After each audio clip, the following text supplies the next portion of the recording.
Hey friends, I just wanted to share some supplemental materials with you as I put out some things about Section 136 to teach. Here's just some additional information and some stories and things that are powerful to me. I thought I'd share them with you in hopes that they might inspire and be helpful. This trek west, there's so many things that can go into this experience, but there's a few things that I just wanted to share with you that I thought were powerful. In the video that's in the curriculum from 17 Miracles, it shows a group of ladies huddled under a hand cart, and they're starving and they're out of food, and they are kind of questioning, hey, is this what we were led here for? To leave England or other parts of the country or the world, and to die here on the trail as they've buried loved ones and whatnot.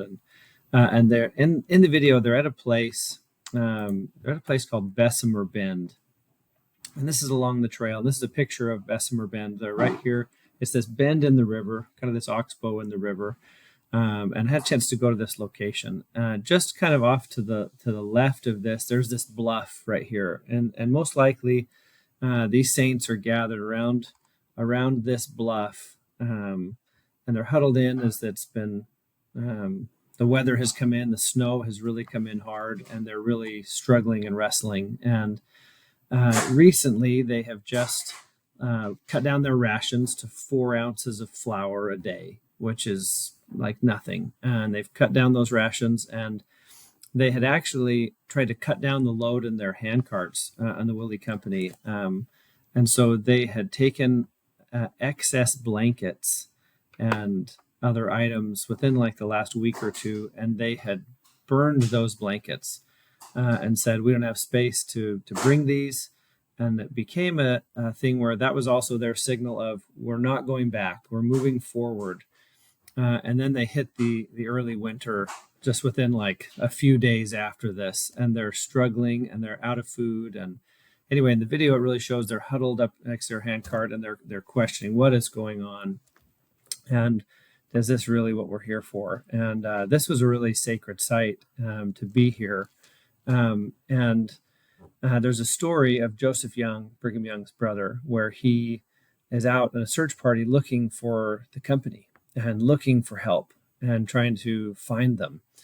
And he's like miles north and doesn't, obviously no GPS or technology to communicate. He's miles north, and he has an impression to go south and to go down to this area. And he's riding on this horse. He's wearing a blue coat, and he's riding on a white horse. And interestingly, as they're gathered around, these ladies look, and some of them see this man floating towards them. He's wearing this blue jacket, and he's on a white horse. And because of the snow, they can't really see the horse, but they can see the man. And he is floating towards them, and they think that he's an angel. And so this picture has been painted of Joseph Young in his jacket, his kind of almost like a military coat, and then he's on this white horse, and he comes, and it just brings hope to these people as they're in their destitute condition. Having been there and having had this discussion there at Bessemer Bend, this really is a great opportunity to think about the Bessemer Bends of our lives and the tough times where we wonder, where is deliverance, where is help? And this could be a chance with your students to share a story like this of Joseph Young coming in and finding this group. And it wasn't that he had a bunch of rations. It wasn't that he had all the supplies and that he was saving them, as that he was just simply a messenger of hope for the saints. And he encouraged them to continue, and them being found gave them the strength to go on and to keep moving forward. When we went on a Pioneer Trails trip, we went to Martin's Cove. Some of you may have been there in Wyoming. You get Devil's Gate and Martin's Cove, and we did a little hike. Granted, there were nice equipment and whatnot, but we did a little hike, and we walked around this area, imagining the experience of the saints and what they're going through in these areas. In section 136, they're told to have, in verse 28, if thou art merry, praise the Lord with singing and with music and dancing, with prayer, a prayer of praise and thanksgiving, which is an interesting thing. The saints were so much into dancing and activities. On our Pioneer Trails trip, as we went to Martin's Cove, we hiked most of the day and walked around And at the end of the day, honestly, we were exhausted. We got back to our tents. Once again, nice tents, cots, nothing like the Saints. We got back to our tents, and as we're with this group of seminary and institute instructors, like 8 p.m., and we've been doing things most of the day. We're just exhausted, and they tell us in this group, "Hey, we're going to have a talent show," and we're like, a talent show. We just want to go to bed, right? And so we grabbed our chairs, we went out under this canopy, and we had this talent show, and it was interesting to see how that lifted our spirits, and how all of a sudden we felt so differently, and there was joy in our little camp, and we were all exhausted. We'd just been hiking all day and doing things, but this little talent show and activity raised the spirits of our camp in a way that I was like, oh my goodness, I had never thought how much this music and dancing and what they're told to do in verse 28, how much that would have lifted the spirits of the saints in those situations. At this time, we had moved our tent back to like Independence Rock, which isn't very far away. And so we're having this talent show, and we're singing, we're doing these activities, and it was just a spiritual boost. You can see why the saints in their circumstances would have been so excited to dance and to sing and to have something to bring joy to their day and to really be helpful. So I just want to share that as a cool experience that really lifted our spirits, and thought was a neat part of section 136. I wanted to bring up another resource. White Religion podcasts do a fantastic job of sharing scholarly resources and also just details, but then how it impacts faith. And Dr. Dirkmaat shares some really powerful things about Brigham Young. I've had students who have asked me in the past, as I was teaching seminary, say, hey, I have a testimony of Joseph Smith, but I don't necessarily have a testimony of Brigham Young and how this works. And I had an institute student when I was at Arizona State who we were talking about church history, and in class, he just looked at me and said, Brother Jardine, I hate Brigham Young. And he had really strong feelings toward Brigham Young. And I just said, hey, you can feel however you want to about these things, and tried to highlight, well, we wouldn't be here without Brigham Young and what he's done. So whether you like him or not, here's some things to think about. But I just recently listened to this podcast from Why Religion, and Dr. Dirkmaat shares some details about Brigham Young from his journals. That's really powerful. You may be in the same situation where maybe you don't hate Brigham Young, maybe you do, but maybe there are some feelings there that you're like, I don't know if I have a testimony of Brigham Young as much. We focus a lot on Joseph Smith and having a witness of the prophet Joseph Smith. But this boosted and strengthened my testimony of Brigham Young. I've had a testimony of Brigham Young before, but this just strengthened it even more, learning from the research here. They've done the Joseph Smith Papers projects, and this Dr. Dirkmaat talks about it'd almost be impossible to do a Brigham Young Papers projects because of how much more detail and how many more things are written about Brigham Young.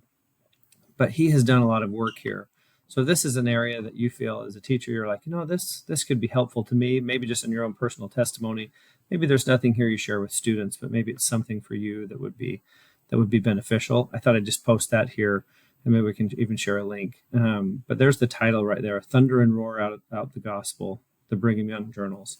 I listened to that recently, and there was just a powerful spirit of coming to know Brigham Young in a way that I hadn't before, and it built my faith and testimony, one of succession of prophets, but also specifically that he was called and put in this situation. I'll just share a quick experience from one of my brothers. He said, I know that Brigham Young was a prophet because my priesthood works, and the keys are in this church. And because I've had experiences with the priesthood, I know that the succession and the line came down through Brigham Young. And that was a powerful thing for me. One last thing to share with you, just once again, these are all supplemental resources. If there's anything here that you'd like to study on your own or to look into more. Actually, two more things. There's one, Brigham Young receives an experience you might have brought up before. He writes a dream that he has of Joseph Smith, and how Joseph Smith comes to him after Joseph's martyred.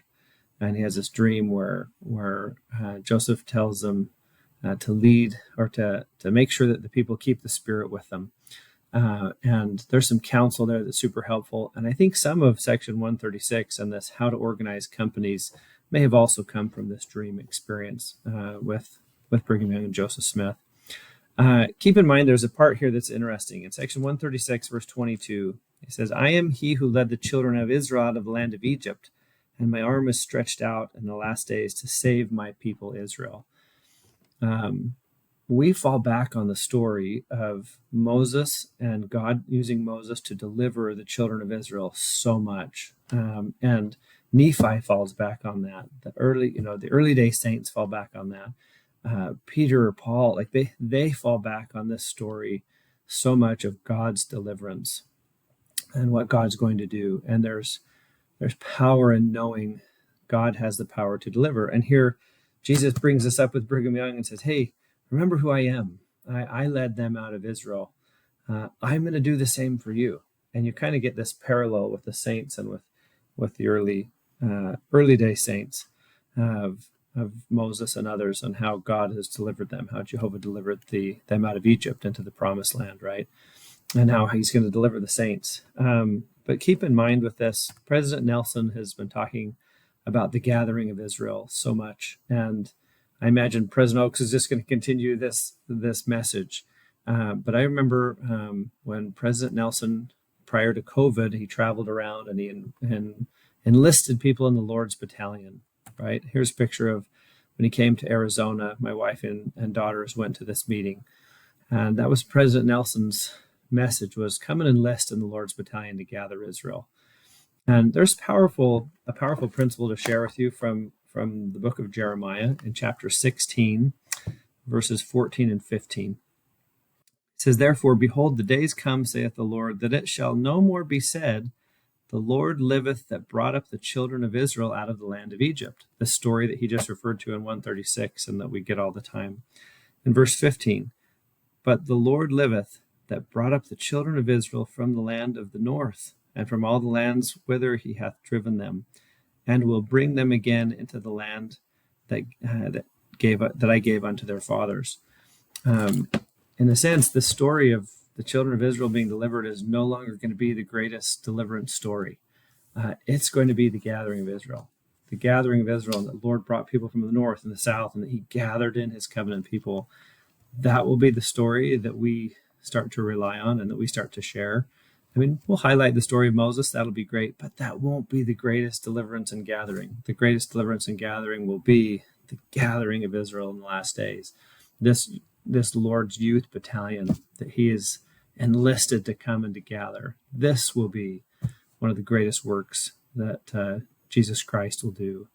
And this will be what we refer back to and talk about. So cool principles. Just wanted to highlight a few things that there's some additional material in section 136. If any of that helps or gives you something to teach or to think about, I want to share that with you.